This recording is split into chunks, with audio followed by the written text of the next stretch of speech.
갑자기 정말 뜬금없이 한 무명 에너지 기업의 주가가 폭등했습니다. 알레안나 혹시 들어보셨나요? 아마 대부분은 고개를 갸우뚱하실 겁니다. 그런데 바로 이 회사가 지금 시장에서 가장 뜨거운 감자가 됐어요. 오늘 이 미스테리한 주가 폭등의 속살을 한번 제대로 파헤쳐 보겠습니다. 자, 이 숫자 한번 보세요. 무려 플러스 86.54%. 이게 뭐 1년 수익률이 아니고요. 단 하루, 딱 하루 3월 20일에 이렇게 올랐다는 겁니다. 아니 대체 무슨 일이 있었길래? 네, 바로 이 어마어마한 숫자가 모든 궁금증의 시작점이죠. 좋습니다. 그럼 대체 이 로켓을 쏘아 올린 연료는 뭐였을까요?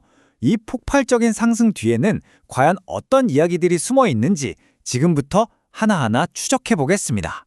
사실 이런 급등은 그냥 우연히 일어나는 법이 거의 없죠. 알레안나의 경우엔 그야말로 퍼펙트 스톰이었습니다. 전혀 다른 두 개의 강력한 호재가 정말 기가 막힌 타이밍에 딱 만나면서 이 엄청난 불길을 만들어낸 겁니다. 첫 번째 기폭제는 바로 지정학적 위기였습니다. 지구 반대편 중동의 호르무즈 해협이 떡하니 막히니까요. 유럽의 천연가스 가격이 하루아침에 13% 넘게 그냥 치솟아버린 거예요. 에너지 시장에서 거대한 나비 효과가 시작된 거죠.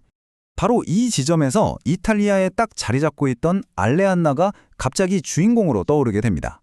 안 그래도 러시아 가스에서 벗어나려고 애쓰던 유럽 입장에선 이런 지정학적 리스크에서 자유로운 우리 동네 가스전이 얼마나 소중했겠어요. 그야말로 가뭄의 단비 같은 존재가 된 겁니다.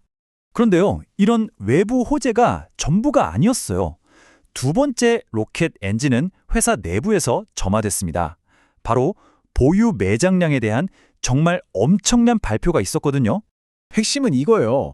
회사가 갑자기 여러분, 우리가 가진 가스가 생각보다 47%나 더 많습니다 하고 외친 거죠. 심지어 업계에서 가장 권위 있는 기관이 네, 그거 저희가 확인했는데 진짜 맞습니다 하고 인증 도장까지 꽝 찍어준 셈이에요. 투자자들 입장에선 이보다 더 확실한 호재는 없었겠죠. 자, 그런데 말이죠. 이렇게 폭발하는 주가 그래프랑 쏟아지는 긍정적인 뉴스들이 과연 이야기의 전부일까요? 이제부터는 화려한 무대 뒤 수면 아래를 한번 들여다볼 시간입니다. 이렇게 좋은 소식들이 가득한 파티장 바깥으로 살짝 나와서요.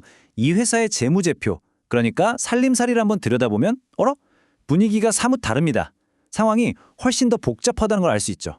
지금부터는 알레안나의 빛나는 겉모습 뒤에 숨겨진 아주 복잡하게 얽혀있는 재무구조와 부채라는 속살을 한 겹씩 벗겨내 보겠습니다.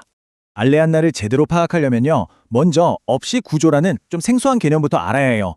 이게 뭐냐면 되게 간단하게 말해서요. 우리 같은 일반 투자자들이 사는 주식이랑 실제 돈을 버는 자산 사이에 회사가 여러 겹 끼어 있는 뭐랄까 양파 같은 구조라고 보시면 돼요. 이게 왜 중요하냐고요? 곧 알게 되실 겁니다. 자, 보세요. 생각보다 복잡하죠? 우리가 주식을 사는 회사는 알레안나 주식회사인데 정작 가스를 캐는 회사는 저 밑에 있는 알레안나 에너지예요. 그리고 그 사이에는 또 홀드코라는 중간 회사가 끼어 있고요. 이런 구조는 자칫하면 투명성을 해칠 수 있다는 지적을 받기도 합니다. 자, 이제 완전히 다른 분위기의 숫자를 한번 보시죠. 마이너스 3억 600만 달러, 우리 돈으로 4천억 원이 넘는 돈입니다. 이게 뭐냐고요? 이 회사가 설립된 이후로 지금까지 쌓아온 누적 적자입니다. 물론 에너지 개발이라는 게 동네에 빵집 하나 여는 거랑은 차원이 다르죠. 땅 파고 시설 짓고 시추하는데 정말 수년 동안 어마어마한 돈이 들어가니까요. 그러니까 이 적자는 어떻게 보면 그 기나긴 투자 기간의 흔적이라고 할 수도 있습니다. 자, 또 다른 중요한 숫자를 한번 볼까요? 회사가 짊어지고 있는 조건부 대가 부채라는 겁니다. 이게 뭐냐면 일종의 성공하면 더 줄게 같은 약속이에요.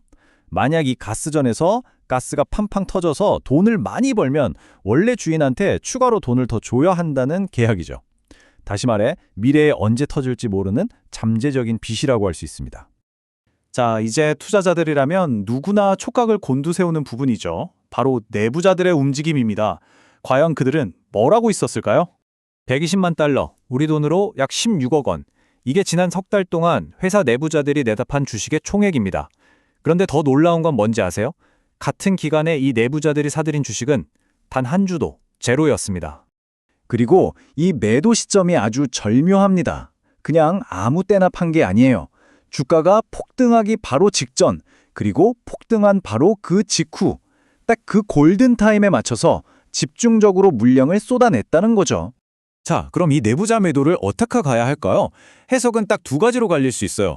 긍정적으로 보자면, 아니, 팔아도 여전히 지분율이 43%나 되는데 괜찮아? 이렇게 생각할 수 있죠.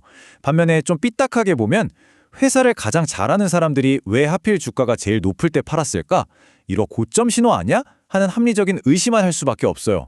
정말 그야말로 물이 반이나 남았다고 볼 수도 있고 반밖에 안 남았다고 볼 수도 있는 그런 상황인 겁니다.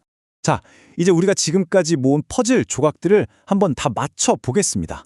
이 회사를 좋게 보는 시각과 반대로 아주 비관적으로 보는 시각, 이 두 개의 상반된 얼굴을 합쳤을 때 과연 알레안나의 진짜 모습은 뭘까요? 바로 여기에 알레안나의 역설이 있습니다. 한쪽에는 유럽의 에너지 위기라는 시대적 흐름을 타고 검증된 자산까지 갖췄다는 아주 매력적인 스토리가 있죠. 그런데 다른 한쪽에는 복잡한 구조, 쌓여있는 적자, 그리고 미심쩍은 내부자 매도라는 어두운 그림자가 짙게 깔려 있습니다. 그래서 마지막 질문은 바로 이겁니다. 알레안나는 유럽의 에너지 위기라는 거대한 파도를 타고 날아오를 정말 다시 없을 기회일까요? 아니면 이 모든 화려한 이야기 뒤에 부실한 재무라는 현실을 숨긴 채 지정학적 바람 한 점에 금방이라도 무너져 내릴 수 있는 카드집일까요? 그 판단은 결국 여러분의 몫입니다.